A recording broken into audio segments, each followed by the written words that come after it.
Unser Wald von Paul Münch.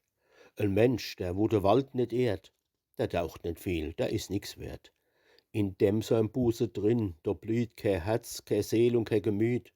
Kurzum, mit dem ist gar nix los, der sieht im Wald der Holzwert bloß, sonst aber losten alles kalt. Ob Buchendom, ob Esche Wald, ob Fichte oder Tanneforst, der fehlt nix, dem ist alles wurscht, denn Lieb und Ehrfurcht kennt er nicht. Nee, bloß Prozente und Profit. Und ob er noch so reich an Geld is und hoch geehrt in aller Welt is, als wie der Nabob oder Fugger, er is ein armselischer Schlucker. Doch wem im Wald es Herz aufgeht, andächtig, still wie im Gebet, wer also mal mit Gott im Wald tiefi, frommi Zwiespruch halt, der Mensch is reich und wäre arm als wie Hiob sozusagen. Der kehrt gestärkt mit Trost und Glück und froh in seinen Beruf zurück.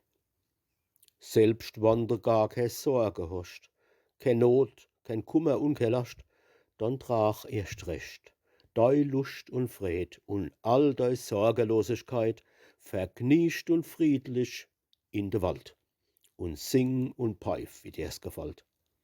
Und Fink und Meise pfeifen mit Tirili und Widdewitt und alles, was im Wald sich regt, nimmt teil an deiner Fröhlichkeit.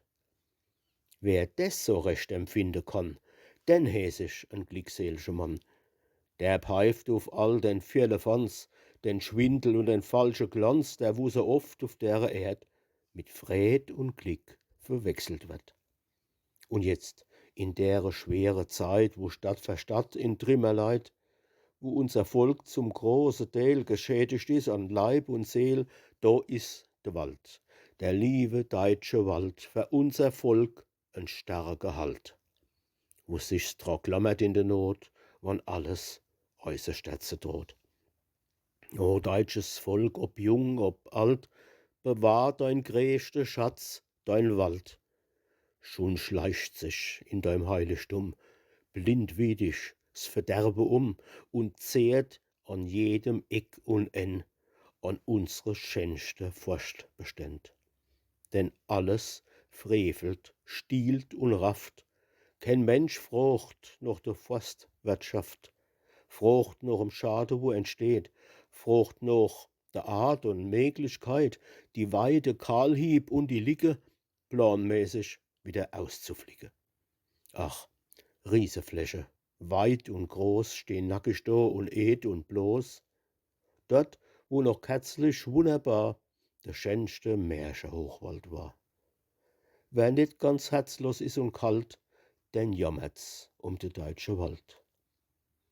Falsch aber wär's, vor all dem Schrecken, der Kopf noch in de Sand zu stecken, daheim rum in Stub und Kammere sich äuse spinne und se jammere. Nee, angepackt heißt die Parole, jetzt heißt sie Schipp und Hack zu hole, Wechselrahmen, wo noch Schutt is, und aufzubauen, was kaputt is. In unsere Städt und draus im Wald, nix wie de Wetter, jung und alt.